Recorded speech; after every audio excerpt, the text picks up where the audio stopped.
back office functions, medical, maintenance, combat operations, everything. AI will impact every aspect of the Department of Defense, but we have to just get moving on it. The technological change we're going to see in the next 30 years is going to make the last 30 years look insignificant. The Sputnik moment for me was when China essentially said, AI is the means by which we're going to leapfrog the United States and become the preeminent military on the planet. This is actually a race. This is a race with China. AI solutions are not going to be created by any single entity. This isn't a competition we want to lose, that's for darn sure.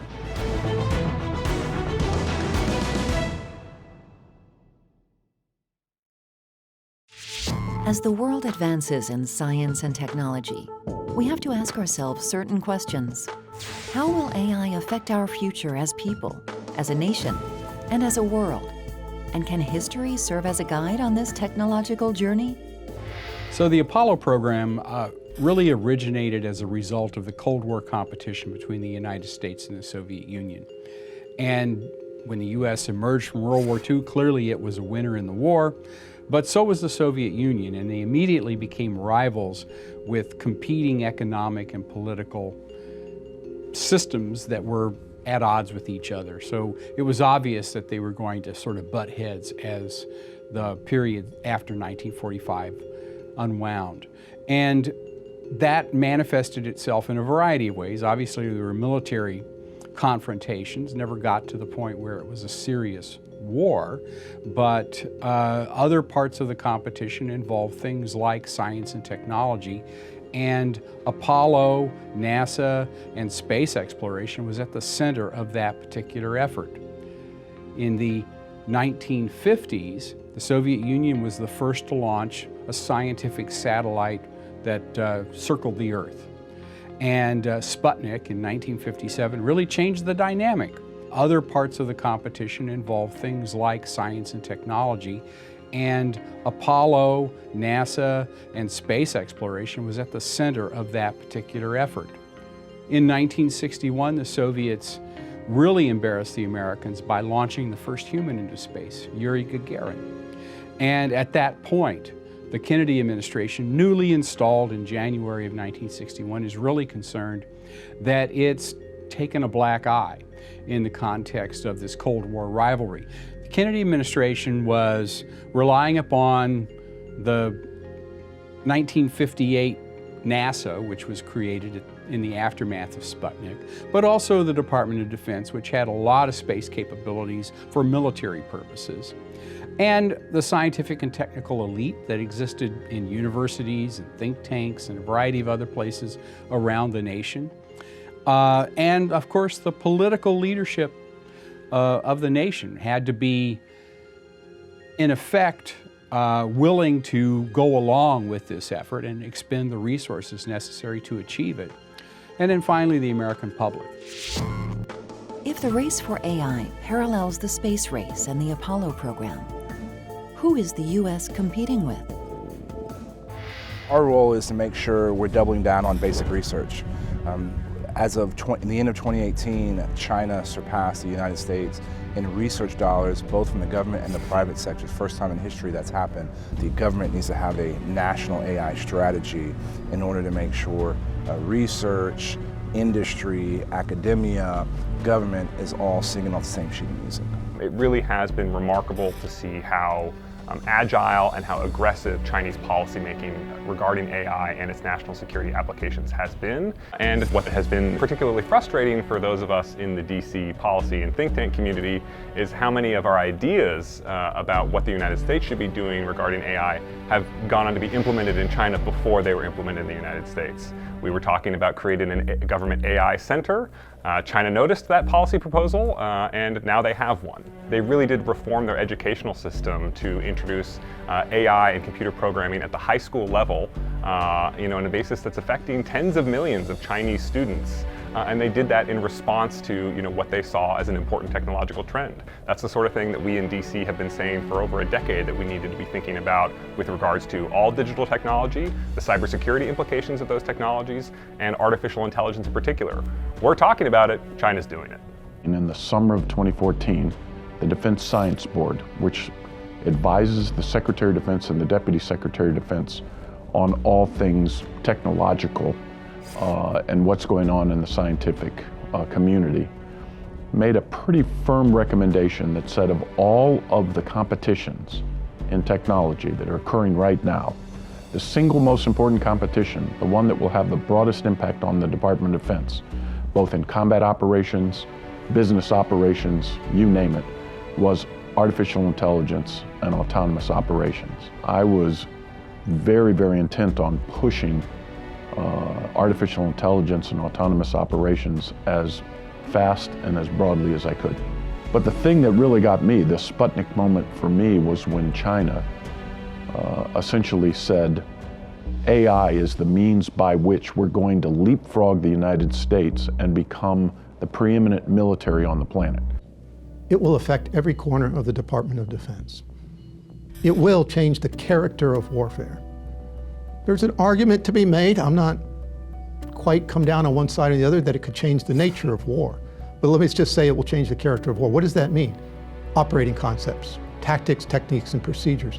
How we design, build, acquire, and field weapon systems will be different in the future when we're looking at an AI-ready force. AI is incredibly important to the Department of Defense. We've gotten that message loud and clear, right? We want to be ahead of the Chinese, right? We want to make sure that we've got the best, AI technology. And as you may know, DARPA's mission is to avoid technological surprise. And one of the things we're trying to overcome is try to get the same sort of engineering talent and engineering infrastructure in DoD that you have with Google or Facebook, and these companies that have an endless amount of money. We're trying our best to convince as many companies as possible not to be in the bucket where they don't want to work with the Department of Defense at all. Then in the ones that want to work with the Department of Defense, we want to make sure that we can prove to them that it's worth their while to do so, that they can have contracts, they can make money, and they can work on really cool problems. We're not there yet. As you said, Project Maven was being worked on by Google, and several of the Google employees, about 4,000 of them as a matter of fact, it was not a small number, said, hey, we don't think this really is aligned with our AI principles. In my view, they made a big mistake. Believe me, the department is very, very attuned to their concerns about lethal autonomous weapons and how you would use this on the battlefield. Much more concerned about it than our potential competitors. Authoritarian regimes really don't care. But the Google employees never ask themselves, well, what happens if AI helps us save 1,000 civilians from terrorist attacks? It wasn't clear to me that they ever asked themselves that question. China's government has many more tools at its disposal to incentivize or to compel the cooperation of its domestic companies for national security purposes. The Department of Defense can ask Google to aid in the development of national security applications for technology. China can tell you that you will participate in these types of programs. A lot of the AI researchers right now have some sort of an international origin, whether they're from another country and studying here or whether they're now naturalized citizens. So some of it is moving back and inviting back to China people that were already from China. On the other hand, there's a situation where you may have US-born researchers who are attracted to going to work for China because of promises of resources, labs, access to data that here would be far more challenging to get.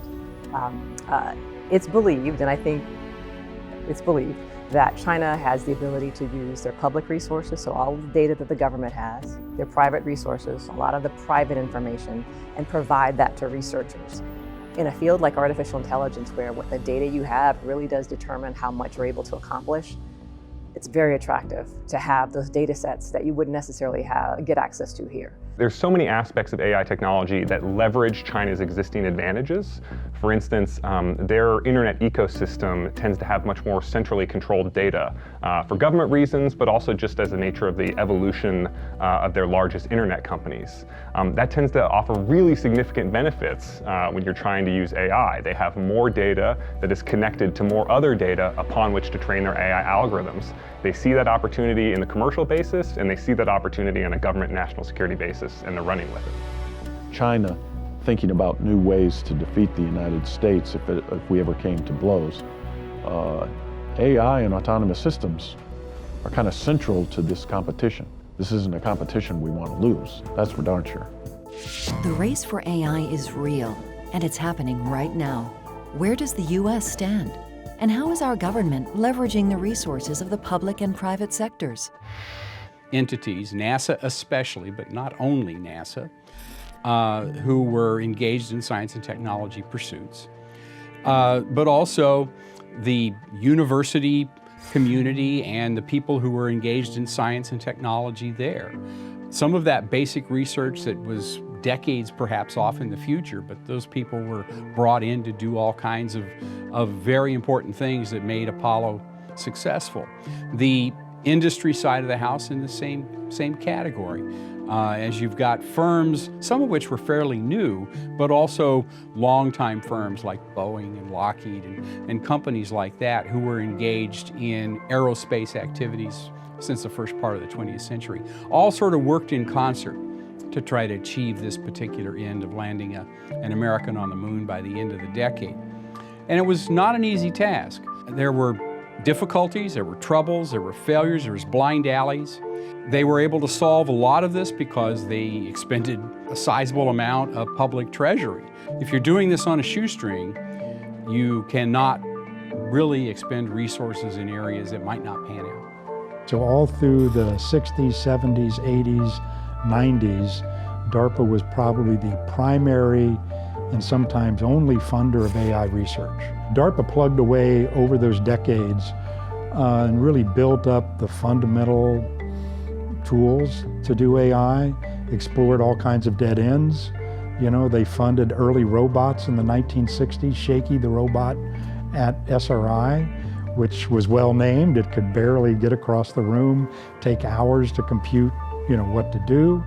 And then again in the 80s, they had a big initiative called strategic computing, which had the autonomous land vehicle, which was kind of a forerunner of the driverless cars, you know, but DARPA kept plugging away at it. Now around in the 2000s and now, enough success that you have a lot of commercial interest in it. But it hasn't been until recently, say the last 5 years, where technology has really gotten to the point where the Department of Defense has gotten very, very serious in saying we ought to pursue artificial intelligence and the autonomous operations that they allow much more broadly.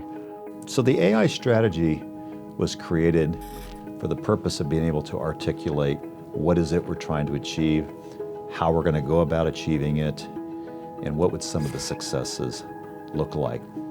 So we started the strategy last year. The heart of our strategy was we need to be able to clearly articulate how are we going to go about delivering AI. So we spent a little bit of time talking about some of the fundamentals, what AI can do, what are some of the problem sets we're trying to solve for. But the centerpiece of our strategy is all about the Joint Artificial Intelligence Center and describing the purpose of it, the deliverables from it, and the benefits we hope to achieve. What is the priority for the Joint AI Center? It's to accelerate the adoption and integration of AI to achieve mission impact at scale. So if that's the overall priority, within that, we will come up with priorities for individual projects. The first two that we took on, having to do with H-60s called in predictive maintenance, H-60 helicopters, and humanitarian assistance disaster relief related to wildfires and flooding, were two projects that were already a known problem that somebody else was trying to solve, and we were able to bring artificial intelligence and machine learning to both of those problem sets.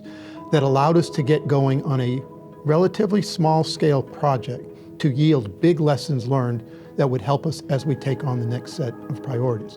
When we started looking at, for example, predictive maintenance, And we said, well, what about predictive maintenance makes the difference? We said, well, it's about readiness of our assets and making sure they're always available to the warfighter. We looked across the entire estate and we said, we have a lot of assets the warfighters use. That's too big of a problem. So then we started looking at aircraft. And we said, well, that still was too large of a canvas. That let us eventually get down to what we call the H-60 or the Black Hawk. Even then, that was still too big of a problem. We finally had to get all the way down to what's the specific problem that we face with the engines on those, and that is now what we're focusing in on.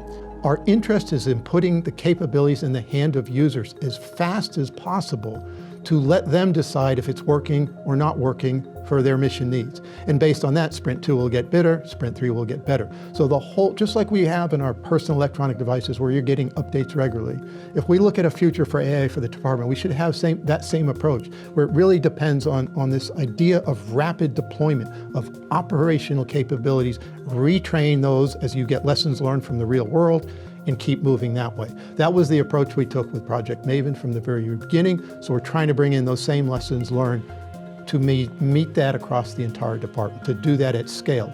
In the private sector, you are constantly working with speed and pace because you're always thinking about what your competitors are going to do. I've happened to work for companies that have had large, multi-discipline parts of the organization, and that's exactly what we have here inside the Department of Defense with all the respective services.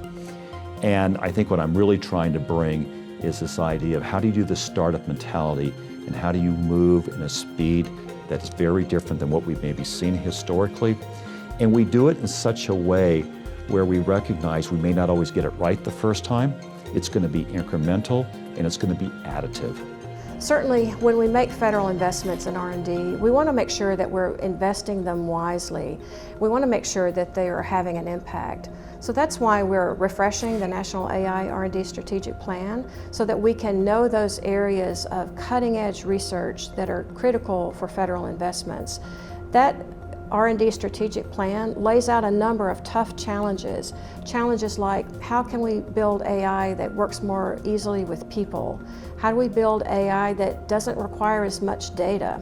How do we build AI that can help us in healthcare and many other types of applications? So as we move forward and make advances in each of these areas, we will see progress both through new commercial applications of AI that now provide new capabilities that we are able to leverage and advance. We'll be able to look at higher quality products perhaps. We'll be able to create perhaps AI that can have characteristics such as explainability, where the AI is able to explain how it made a decision. Right now, DARPA is investing significantly in their AI Next campaign, and one of the components of that research is to build AI systems or understand the theory and the processes behind AI systems so that we can understand how the AI is coming to a decision. If you have to have a lot of data, you have to have a lot of labels on the data. If you have something like that, you have everybody's face or you have all the objects in an image, you can label them. This machine learning technology can learn to do that perceptual task.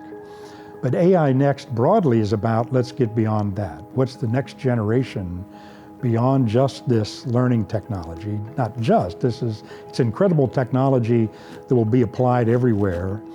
But it's just doing one simple function, basically. It has to be carefully trained to recognize faces or to recognize speech or whatever. It's not really a general intelligence. One of the bugs of this machine learning technology is you need to get a huge amount of data, you train it once, and then it's fixed. If the world changes, it doesn't change like a person would and adapt its behavior. It's not quite as predictive. It's really, what can I apply to solve this problem where the data sets are so large that I know that human analysts can't deal with them on their own. They need some sort of assistance. What that assistance is actually varies, and it's a little harder to say that there's going to be a deliverable. You know, the first year deliverable will be this, the next year deliverable will be that. When I was at DARPA before, in the 2000s, we had a program on the personalized assistant that learns, which not to work in the cockpit, but just an assistant on your desktop. And Siri came out of that project. The guys who were on it after the program was over went off and got some venture funding and they're living on the beach now somewhere.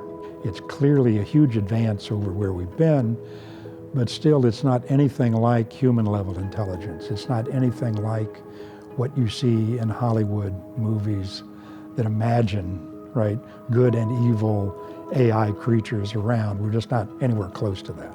Well, I think there is certainly a constituency that fears, what this technology will be used for from a government surveillance perspective and whether or not that might violate privacy rights. And then I think you also have the traditional, coalition who tend to be skeptical of any kind of military behavior.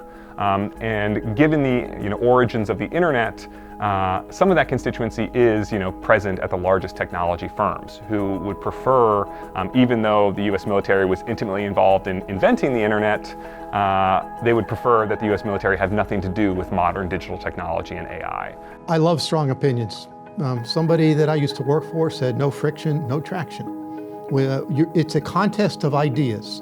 And AI and machine learning, reinforcement learning is so new that you can't say that anybody has the right answer. But when you start talking about autonomous weapon systems in a future which is what I call a worst case scenario, where somebody assumes that the department is going to be fielding a artificial general intelligence free agent or an agent that has free will, we're not looking at that right now. People think that what the department is looking at are a bunch of Terminators that are running around deciding who and when to shoot, who and when to kill. And that's not what the department is shooting for. The department wants to have a human in the loop whenever the decision to take lethal force is taken. Now there will be some things where we're going to have to delegate authority to the machine. A cyber attack is one. You're just not going to have a human that can keep up at machine speeds. People are very excited and they think that AI can do a lot of amazing things today. We're still very, very much in the early days. I remember when the World Wide Web was created and everybody started talking about the art of the possible and what we were going to be able to do with it, and we are doing great things today. But you think about how many years ago it was and how rudimentary we all started on the web. We forget that. And I think AI is going to go the same way. I think we're going to look back someday, and we're going to look back at these early days of where we are right now and go, boy, that was pretty rudimentary stuff that they were doing back then. And so I think we should all be careful not to overly hype AI. We are going to have to go through a series of what I'll call iterations and generations of learning here. Artificial intelligence may be in its infancy right now, but AI applications are already integrating into our daily lives to assist us, protect us, and improve our well-being. AI developments of today are laying the groundwork that will shape our future. The Stark Draper Lab at MIT got the contract from NASA to build a guidance computer that would fly on the spacecraft. It had to be, in those days, unheard of, very small, very light, and perform a certain level of functions. And they brought together at the lab 500 or so of the best minds they could find that knew something about microelectronics. And they built a computer that worked. It took the astronauts to the moon. They were able to reprogram it. It was useful in all kinds of various settings. At the end of the Apollo program, the contract was terminated. They'd done their work. And the 500 or so people who were engaged in this dispersed to other jobs in other places, literally to everywhere. They went to universities, they went to think tanks, they went to industry, all kinds of places. Taking with them the knowledge that they had gained in building that computer, and maybe even more importantly, their Rolodexes. They seeded the microelectronics computer industry of the 1970s. I would contend that those individuals made an enormous impact on the microelectronics revolution that was really just starting to take off. And Silicon Valley is a centerpiece of this, and has been for a long time. But we can talk about Steve Jobs and various other pioneers who are sort of legendary, but there's also these mostly anonymous people who had this enormous background and experience that they brought with them to this particular world, and really changed the face of of computing in the United States. So LukeArm is a really advanced prosthetic device for individuals who've had an upper extremity amputation. If someone has an amputation below the elbow or above the elbow or at the shoulder level, this technology can be used for all those levels of amputations. Well, the first one that I received was through the VA and extremely basic. It had a hook on the end that would open and close. Okay, you see how I'm lifting my right foot, the toe? That's what opens it. If I lift my heel, closes it. Okay. On the left foot, while it's in hand mode, if I tilt my foot to the left, if I bring it in, it goes to the right. And what they are is Bluetooth transmitters. They send Bluetooth signals to the arm to tell it what to do. Well, to get full use out of it, it's continuing.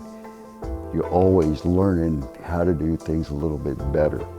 Then also the way that the prosthetic device really kind of begins to understand what the individual wearing the prosthetic wants to do. So if they want to reach and grab a ball, if they initiate that movement, then the prosthetic arm kind of learns that that's what they want to do and kind of can initiate that movement. If the person, again, identifies an object that they say they want to touch or pick up, and they initiate that movement, over time the prosthetic device can learn that that's kind of what they're anticipating to do, and so can, instead of just doing one movement at a time, like having someone straighten out their elbow and then open their hand and then close the hand, it can do all those motions kind of simultaneously. One of the real limitations is the ability to control that prosthetic device. So we can develop lots of very sophisticated technology that can, on a robotic level, can do tasks. But the real challenge is for an individual to be able to tell that prosthetic device what to do. And so really it's this kind of communication between man and the machine.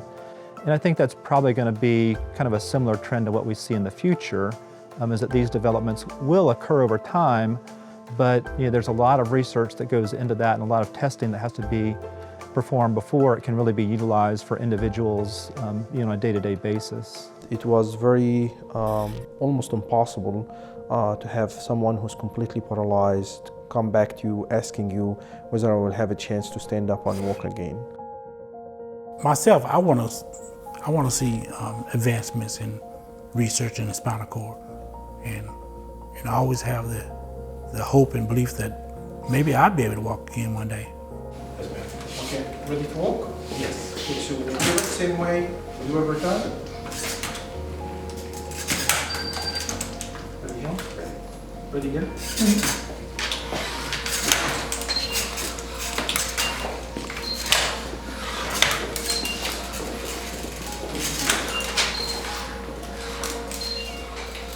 I wanted to share it, with everybody.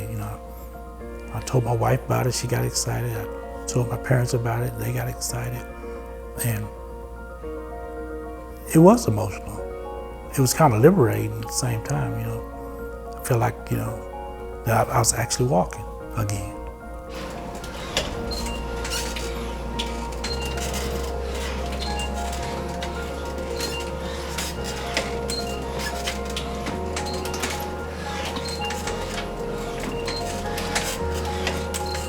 Getting up and walking and allowing others to see you do that, then maybe it'll encourage them to want to do the same, get involved.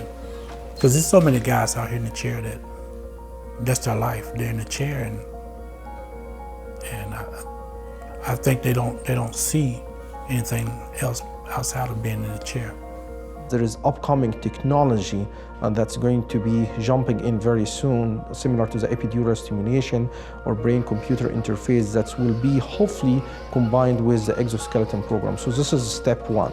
Every single aspect, whether through artificial intelligence, through nanotechnology, brain-computer interface, epidural stimulation, will jump in at some point. You can go back in the lower part of your spinal cord and basically implant a very, very small chip and this ship can activate or send signal to this region. And with training and with practice very similar to the exoskeleton or treadmill training, you can start to have your patient regain some of the steps, standing and walking, and initiate these steps. So that's what I envision for this technology, that is going to be lighter, faster, provide more stability, and is like wearing like color suits. What you'll be seeing are two examples of what our organization here within ARL has developed by way of artificial intelligence and machine learning solutions for scene understanding. In the first instance, you're going to see algorithms that are able to detect humans and vehicles in a scene being demonstrated on a small computing platform, which is always a challenge. It is going to do this in real time on top of a robot.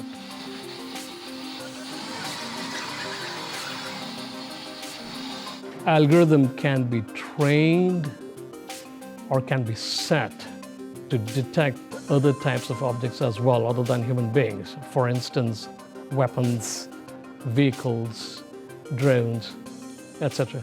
The second demonstration is again related to scene understanding, but of a different application bent. It has to do with recognizing faces in the dark. Typically, face image capture is done in the visible regime in most instances, especially as it relates to law enforcement. However, the Army has to encounter situations where you do end up looking at images of people in the dark, and we have developed special techniques that are able to recognize images in the dark. Say you have a person of interest, a terrorist, if you will, you would like to capture in the field. One possible application is to be able to image somebody passively without giving away your position, right? Because this is a passive imaging without requiring active illumination, to acquire your facial signature in low light nighttime environments outdoors and be able to match it against a gallery of visible spectrum facial images of persons of interest that you're looking for. You're looking at a landscape that is well laid and well governed and well structured, whereas in Army applications, there is a huge amount of uncertainty. Our niche is indeed concentrating on high clutter, varying up-tempo type of operations. So what we're hoping is to make transfer robots from being tools to really being teammates. We want them to work side by side with other soldiers and execute operations more effectively. And also with natural language, we can look at how we could do remote operations. We can look at controlling robots from afar. Think about search and rescue as a great example. So much of the things you'll hear about today in the media, centered around deep learning and things like that, we've already done beyond that. So for us, we're thinking about artificial intelligence that adapts to our soldiers. And we treat that AI as a team member, let's say, rather than as a tool. Often today, people tend to think of robots as tools. But in the future, those robots will be teammates. It's fair to say the U.S. is in a competition with China to determine how artificial intelligence will shape society. Like the space race, is there a moonshot for AI? The Apollo story plays into that narrative of American exceptionalism. We still want to believe that we're the greatest nation on earth, and there's a lot of reason to think that. But when that position is challenged, how do we respond to that? And the Apollo program, the moon landing, is a great example of sort of the best that we can be in that context. When you talk Apollo, it's a little bit easier in some ways. So if I was a 12-year-old boy in mid-60s, and I looked up at the moon as a real thing and say, the president said we're going to land on that by the end of the decade, that's easy to grasp, right? That's very tangible. The people that have not really felt AI, have not seen it in action, have a little bit harder time understanding what is the moonshot equivalent for artificial intelligence. So it's the spirit of an entire society moving forward and picking some goals to say, this is what we're going to do to ensure that the United States national security and just the health of our economy are moving forward at the right pace. So it is really this, I call it a palpable sense of urgency, but it's going to rest on broad, deep, systemic roots that will begin at much, much younger ages across the country and then begin to funnel up over the time so that you'll have a much greater base of people 5 to 10 years from now who are really well versed in this. It becomes second nature to them. AI is different in some sense in that it touches on nearly everything in our society. The moonshot, in some sense of the Apollo program, trying to go to the moon, was a very concrete, specific goal.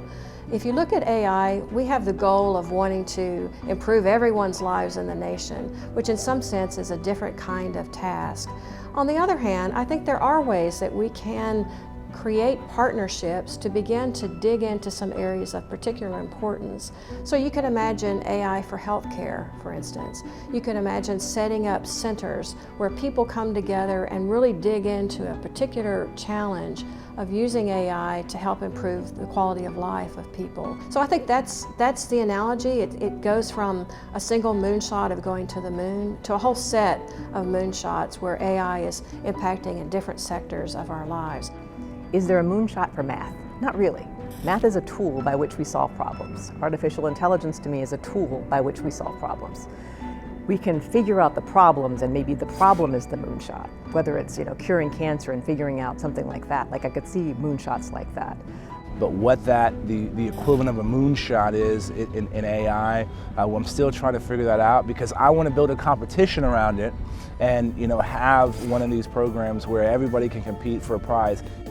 There may not be a moonshot for AI, but leading the world in artificial intelligence is arguably the most important challenge of this generation. We need to ask ourselves, how will this technology impact society, and what is the U.S. doing to maintain a lead? The United States is exceptional in a lot of ways, but the problem with using a term like American exceptionalism is that it suggests that other nations are not in that same category at all, which I don't believe is necessarily true. Americans have demonstrated over and over and over again they can rise to an occasion. When there's a real crisis, they pull together, and generally speaking, they are able to do things that they probably didn't even believe were possible when they started. We are a world leader in all kinds of areas, and certainly true in science and technology. Anything we can visualize and prioritize and decide we're going to do, we probably can accomplish at least a pretty fair measure of it. The reason I would argue AI has reached the point of why are we now talking about it so much, why is there so much focus around the world on this, is this thing called cloud solved for one of the fundamental problems that AI always needed. And that was a platform that had unlimited compute capacity and storage capacity. So for us inside the Department of Defense, establishing an enterprise cloud capability is absolutely essential. Back office functions, medical, maintenance, combat operations, everything. AI will impact every aspect of the Department of Defense, but we have to just get moving on it. Well, American AI Initiative is what the executive order defines, and that's an all-of-government approach. It's a multi-pronged approach to ensure that as a nation we can maintain our leadership in artificial intelligence internationally. The United States has very strong advantages still in certain areas. Our human capital, best in the world. Our compute, our academic institutions, our training programs. Now, it's fair to say that other countries, such as China and Russia, are aggressively pursuing artificial intelligence. So we can't afford to slow down. We have to accelerate what we're doing. That's why you saw the executive order on artificial intelligence signed out by the president. That's why you see the National Security Commission on artificial intelligence. I think what the National Security Commission is going to come up with was a proposal that's not about the DoD, it's not about the US government, it's about the entire society. How to make sure that we do not lose those inherent advantages that we've maintained for many years. It's hard to believe that there are some areas of research where the U.S. is not the lead. But that is true, in a number of areas.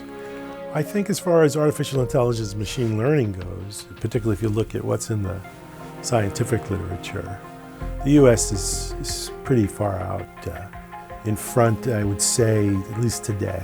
There are other nations who are making very, very big investments in AI. The Chinese in particular are throwing a lot of money at AI. But it's a question of what kind of machine learning are they really going after. When you look at areas like China, they have some advantages that, like, privacy doesn't matter. So they have endless amount of data, right, that they can analyze. But there's a lot of restrictions in their system that limit creativity. Far and away, the United States has more AI experts.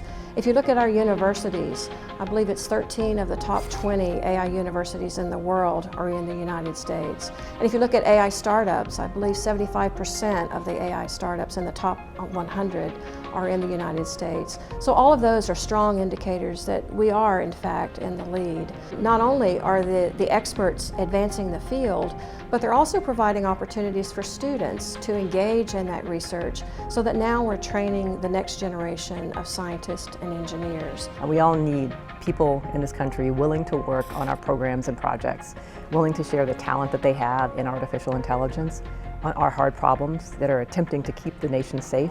If people don't trust us, as we've seen in some situations and in some industries, it makes it a lot harder to get that talent to be willing to work with us. So in that case, the values that we have, I think, will help that in the long run. There is a definite race for talent. We have a lot of work to do as a nation, I would argue, just to upskill and to train the next generation of people that will really be able to take AI at scale. And I think if we continue to focus on the value that AI can provide our whole society, this is going to be very, very exciting to watch. So clearly, since we have a shortage of people who are working in this space, the obvious pool of people to draw from are women and also underrepresented minorities who have not engaged in these technical fields as much as others have. It's an area that has been recognized for quite a while. There have been some federal activities over the years to try to increase the numbers of underrepresented populations in STEM, and they've met with mixed success, frankly. And so we continue to try new ways to engage people. It is critically important that we have a broad representation of the American population in these fields. For one, they're great job opportunities, they're well-paying job opportunities, and everyone should have the opportunity to benefit from that high-quality job. But as well, we need the perspectives from a broad cross-section of our society so that we can make sure that the tools that we build with our AI systems are meeting the needs of all the American people. There's just this vast, sea of unstated knowledge that people have that you've got to find a way to get into a computer. So that's been an age-old problem for AI. People have worked on it every decade. So we're going to take another run at it with my Machine Common Sense program. Now, will we ever get to the point where we've got a thinking machine that is comparable to a person? I don't know. We may get there. I couldn't even hazard to guess exactly when. And I'm not afraid of that future. There's a phenomenon when you talk about AI that people go to, they're either very excited and they're ready for machines to take over, or they're very fearful of the machines taking over. And I guess I'm somewhere in the middle. I'm not fearful of that possibility because I think they're going to be controls. And I also, knowing some of the researchers, have a lot of faith and confidence that they're not going to do something without understanding the implications.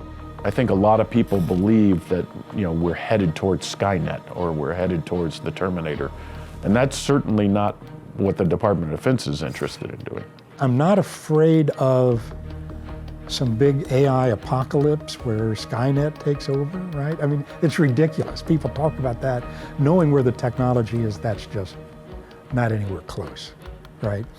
I think the biggest negative things are it's going to change our lives in ways we don't quite understand.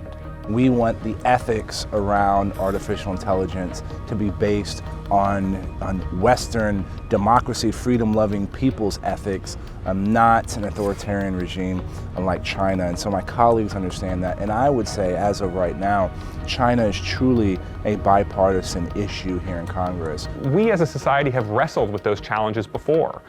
It's the same sort of decision that we made that, yes, we will sell light bulbs to any country, but no, we will not sell tasers or electric chairs to any country. And we're wrestling with that now in AI. You know, what parts of this portfolio can we recognize as unambiguously good for all, and what parts of this technology portfolio are a little bit more risky and really deserve to be controlled primarily by the national security apparatus. Leadership and values and ethics is at the core of everything we will do in the JAIC, and I would say that it's the core of everything we do when we consider the future application of AI in the United States government and society. We're proud of that. We'll never back away from that. The idea of talking about the ethical, safe, and lawful use of AI is not a marketing slogan, it's not a bumper sticker, it's core to what we're going to do. It is a new technology. It does concern people because there are aspects of artificial intelligence, unlike any other technology, where a machine seems to be learning from data, and it's a little hard to explain what the decision was. That doesn't mean we shy away from the question of what can we do to better understand that process. I definitely can foresee that 10 years down the line, we're going to be in a completely different place with artificial intelligence than we are today. It's just very hard to predict what it will take 10 years to accomplish and what might actually be accomplished in a year or less. This is actually a race. This is a race with China, and everybody recognizes that whoever masters AI is going to master the world in essence and stay the superpower of the world. I think my colleagues recognize we want the United States to be that leader in the world on this technology. What is the order of magnitude of the budget that we are willing to invest in these types of programs? So for instance, the National Science Foundation's investments in AI research are in the hundreds of millions of dollars. China's government is willing to put forth billions of dollars annually. So we need to recognize, what does it take to compete? These do tend to be expensive technologies to invest in and to perform research in, and so we have to make sure that we're competitive on a budget level. I think that innovation has the ability here to really solve a lot of the problems that we have. So I think there probably are some fundamental things that are going to be whole of government approaches to AI, with dealing with ultimate investments in AI that are going to be important for the government as a whole. But then there are also areas that I think we're going to be working with the private sector as well, because they're going to have also a nimble and a targeted approach to solving particular problems. Everything we are building today, whether it's cloud, AI, or next generation communications, we have to be smart from the very beginning of how we build into those solutions cyber from the front. Our only restriction is how creative and open-minded can we be.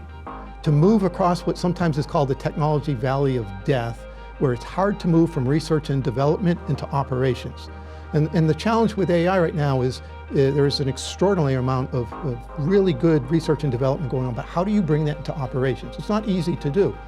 You'll deal with the data management problem of enormous scale, and then to integrate it into programs in the department that may or may not be ready to accept AI.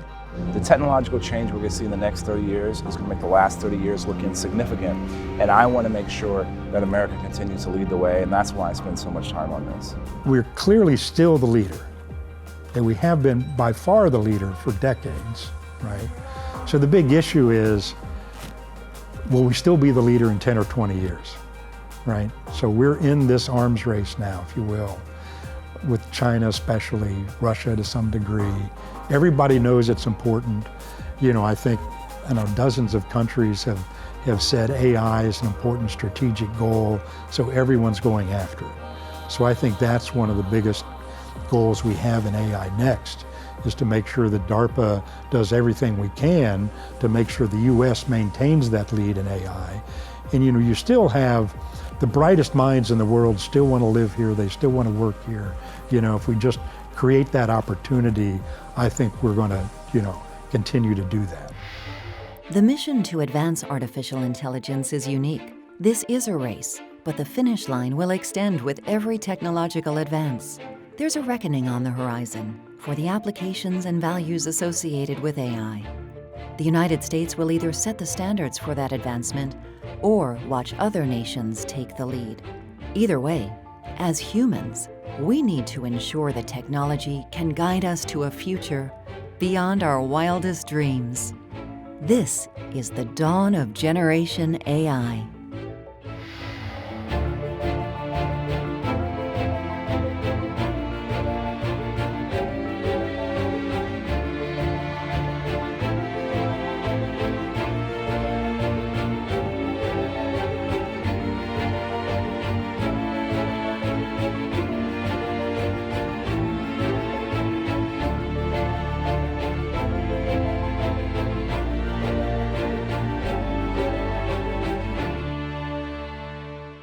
The legwork on this documentary started more than 6 months ago, and it didn't involve a very big team. Most feature-length films have dozens and maybe hundreds of names on the credits.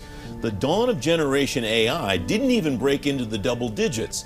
The director, Aaron Hood, and producer, George Jackson, are here with me today. Thanks both very much for joining me, friends. George, where did the idea for this documentary come from originally? Back in September of last year, you and I hosted that Artificial Intelligence Roundtable at AFCEA and INSA's Intelligence and National Security Summit. We had some of the guests on this documentary in the room then. It was such a fascinating discussion. The wheels were kind of already turning while you were engaging those folks in that conversation. So it started there. Aaron, the process to put something like this together involves figuring out how you're going to tell the story. You do that through what's called a storyboarding process. How did that work for this particular piece of work? Well, luckily I worked with people who trusted my creative vision, so that was wonderful. We kind of designed a look for it and then let the story tell itself. We did all the interviews and then sat down and watched them and then just kind of built the story off of the answers we got. And the storyboarding physically, does it work the way that it sounds like it works, where you're actually saying this is what this is going to look like and you're kind of sketching or drawing it out? A little bit. We kind of developed the look, the outline, the structure, and like the animated graphics. But as far as storyboarding something like a documentary, it's more like a living story. So you don't set it up like a storyboard, you let it evolve. The people who were telling that story, George, didn't include folks from the private sector. Was there a reason that you decided not to do that?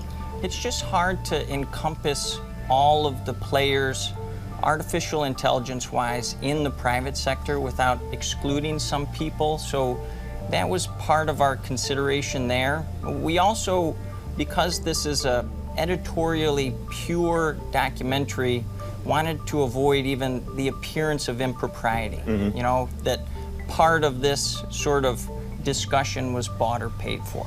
Aaron, your official title is Commercial Production Manager for the entire television station, WJLA and WJLA 24/7 News. Have you ever done something like this before? And what did you have to do differently in order to deliver an hour-long documentary compared to, say, a commercial or a shorter program? Certainly. I usually live in a 30-second world, I say, because 30-second commercials are my bread and butter. Right. So tackling something of this scale was so exciting and so different from my daily work because it's not commercial focused. It was really, you know, truly editorial and truly storytelling. How did that inform the way that you went about the storyboarding process that we talked about and the way that you actually produced the finished product? Sure. Well, I used all my experience that I've had for 15 years of producing television and really just, you know, let my creativity flow and really use my background skills. And if you can create and tell a story in 30 seconds, you can create and tell a story in an hour. It's actually easier than 30 seconds. George, today I learned that Aaron started here when she was 10 years old. So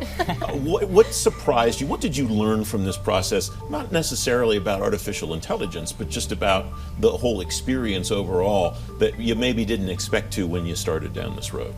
We had such a hard time coming up with a title for this at the very beginning. I mean, this was a labor of more than 6 months of work. And the dawn of Generation AI came out relatively late, I think because going in, we thought that government was much more advanced in the field of artificial intelligence than it actually is today. So I would say that is probably what surprised me most, is that we really are just at the very beginning of how government uses this sort of revolutionary technology. Aaron, what did you learn? 30 seconds. What did you learn in this process? I mean, as a person who didn't walk in with a lot of knowledge on AI, I learned a lot along the way. I feel almost like a subject matter expert myself, but the thought that like robots and technology is going to take over, I think that's something that we all kind of think about based on Hollywood movies. And so it was really interesting to hear from the experts that that's, you know, we're nowhere near that right now, and that was, you know, something as a lay person that I had kind of imagined I might learn. Aaron Hood, George Jackson, congratulations on this wonderful piece of work, and thank you very much for coming on. Thank you. Francis.